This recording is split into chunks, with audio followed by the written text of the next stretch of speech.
Well, right now the winds are now down to around 85 miles an hour. However, the worst is still yet to come. The storm surge, which follows the eye of Sandy, will be working its way into the next few hours.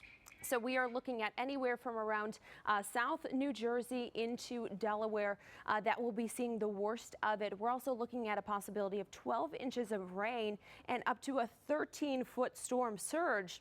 So again, a very powerful storm system as it works its way on land. And then after that, it is merging with another storm system, making a superstorm. And as it moves to the north and east, you can see even into Thursday, we will be talking about heavy rain and the destruction from this superstorm. Again, winds sustained at 85 miles an hour, but we've had gusts up to 100 miles an hour, and it is moving to the west-northwest right around 28 miles an hour. Just to give you an idea how big this storm is, it's extending from New York City all the way to Chicago. Are feeling the effects. So about 500 miles from the center of the actual storm, feeling the effects of Sandy. So it is just a massive storm system. And you can see the heavy rain being felt in Washington right now, Baltimore. As we head up into New York, we're seeing some lighter rain right now. However, that storm surge is still to come. And again, that storm surge could get up to around 13 feet.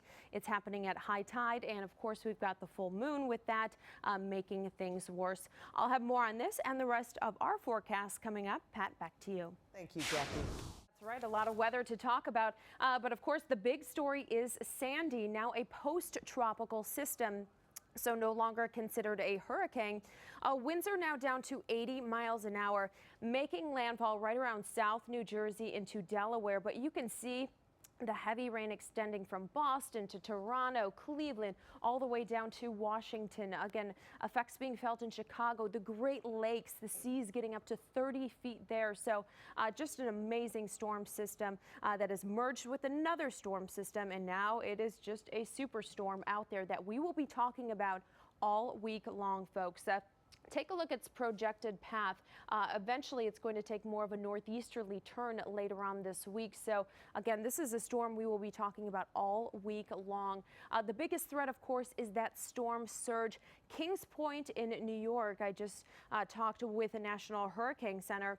They've gotten a storm surge up to 12.4 feet. So again, close to 13-foot storm surge as we speak right now. And that will be the most dangerous aspect with this system. Again, you can see on the radar all these heavy rain bands extending well out from the center of the actual storm. As we go further to the south, you can see from Baltimore to Washington, Salisbury, we're seeing some heavy rain. Again, New York just seeing some lighter rain, but the strong winds and also that storm surge is quite a threat. The winds are sustained at least 40 miles an hour right now in New York City. As we take a look further out from Buffalo to Cleveland, you can see how far these very strong rain bands extend. And then we're also talking about blizzard-like conditions. The mountains of West Virginia into northern Tennessee, northeastern portions of North Carolina. We're looking at about 3 feet of snow a possibility. And these are just the sustained winds from 41 miles an hour in New York, 41 in Philadelphia. So again, we are looking at gusts higher than that. So those are the sustained winds that we are talking about at this hour. And as I said, we're going to be talking about this storm system all week long. Take a look at its path. And this takes us into Saturday, folks, where you can see areas in red there. Northern New England, we're looking at about 6 inches of rain still from this storm later on this week. So the biggest threats with Sandy, dangerous winds, of course. We're talking about storm surge and also torrential rain. So quite a system out there. Here at home, much different picture. 70s and 80s. Most of the clouds offshore right now, but we will see the return of the marine layer trough of low pressure to our north. We'll be changing up our weather. That's right, folks. We've got some cooler and cloudier weather in the extended 40s later on this week. And again, with that deeper marine layer, maybe even a little bit of drizzle out there. So our fall weather is going to return. Pat, back to you. All right. Where that crane is, we've got winds sustained at about 45 miles an hour with gusts above that.